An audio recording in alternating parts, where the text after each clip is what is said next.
¿Qué es un estigma?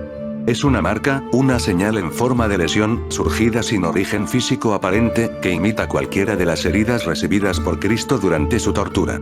Los más frecuentes e importantes por su profundo simbolismo son las lesiones que reproducen las 5 llagas, las perforaciones en pies y manos y la herida de la lanza recibida en el costado. A la lista de estos estigmas por antonomasia se añade el del hombro, que a menudo aparece herido, caído o deformado, evocando así el peso de la cruz arrastrada por Jesucristo en su camino al Gólgota. La famosa estigmatizada Louise Lateau portaba este estigma, cuyo efecto era tan intenso que inutilizaba su brazo derecho. Aparecen asimismo estigmas sobre la espalda, en forma de latigazos, reproduciendo la flagelación. El Padre Pío, entre otros, presentaba este estigma, como lo atestiguaban diferentes fotografías de sus camisas. Otro estigma es el que aparece sobre la frente, un conjunto de pequeñas lesiones, de 12 a 15 generalmente, que reproducen las heridas provocadas por la corona de espinas, como las que mostraba, en el siglo XVI la parisina Sor Loise de Jesús, o Jeanne Boiseau, de cuya frente brotaba sangre todos los viernes a las 3 de la tarde, a raíz de la Cuaresma de 1862. Cuando todas estas marcas se dan simultáneamente, se habla de estigmatización completa, un hecho raro, si es que se puede hablar de rareza cuando nos referimos a este extraño fenómeno. Uno de los pocos estigmatizados completos fue Catherine de Rixi, quien durante 12 años, entre el jueves y el viernes, presentaba las 5 llagas, la corona de espinas, los azotes y el estigma del hombro. A estos estigmas se pueden añadir otros mucho menos comunes, como heridas en las rodillas conmemorando las caídas de Cristo, o representaciones simbólicas como cruces, látigos e incluso letras o palabras. Francesco Forgione, conocido como el Padre Pío, fue un enigma viviente para médicos y especialistas hasta su muerte en 1968. Ingresó a los 15 años en un monasterio y hacia el año 1915 sufrió una experiencia que marcó su vida. Tuvo una visión de Cristo mientras se encontraba arrodillado en un banco de la iglesia donde acababa de decir misa. Difícilmente pudo explicar su vivencia. Sentí como si me fuera a morir, la visión se desvaneció y advertí que mis manos, pies y costado estaban perforados y sangrando profusamente. Intentó ocultar sus heridas, pero fue inútil. Los responsables del monasterio le pusieron bajo la tutela de diferentes autoridades médicas que estudiaron de cerca las heridas. De modo prácticamente unánime, reconocieron que éstas atravesaban completamente sus manos, despedían un aroma agradable y ningún tratamiento había sido útil para curarlas. No tenían explicación alguna para el suceso. Además, el hermano Francesco sufría terribles hipertermias, elevadas subidas de temperatura que hacían romperse los termómetros clínicos. Diferentes manifestaciones paranormales se producían en torno a su persona: bilocación, estar en 2 lugares al mismo tiempo, sanación, donde profecía y una extraña capacidad para leer el pensamiento ajeno. Uno de los informes médicos manifiesta el estupor de los doctores. He examinado al Padre Pío en 5 ocasiones a lo largo de 15 meses y, aunque a veces he notado algunas modificaciones en las lesiones, no he conseguido clasificarlas en ningún orden clínico conocido. Creo que incluso se podría ver cualquier objeto o leer un texto colocado al otro lado de su mano. Francesco Forgione, el Padre Pío, constituye, tanto desde el punto de vista místico como parapsicológico y médico, un misterio incómodo y desconcertante para la ciencia. Pero no ha sido, ni es, el único. San Francisco de Asís pasa por ser el primer estigmatizado de la historia.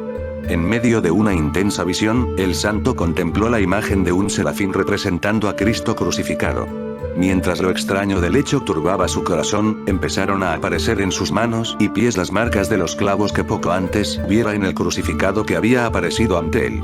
Generalmente, el afectado es un visionario y recibe sus heridas en el curso de un éxtasis profundo en el que la luz se manifiesta como agente primordial. El místico suele ser presa de un éxtasis intenso, durante el cual contempla una figura radiante que representa a Cristo en la cruz y de cuyas llagas parten rayos.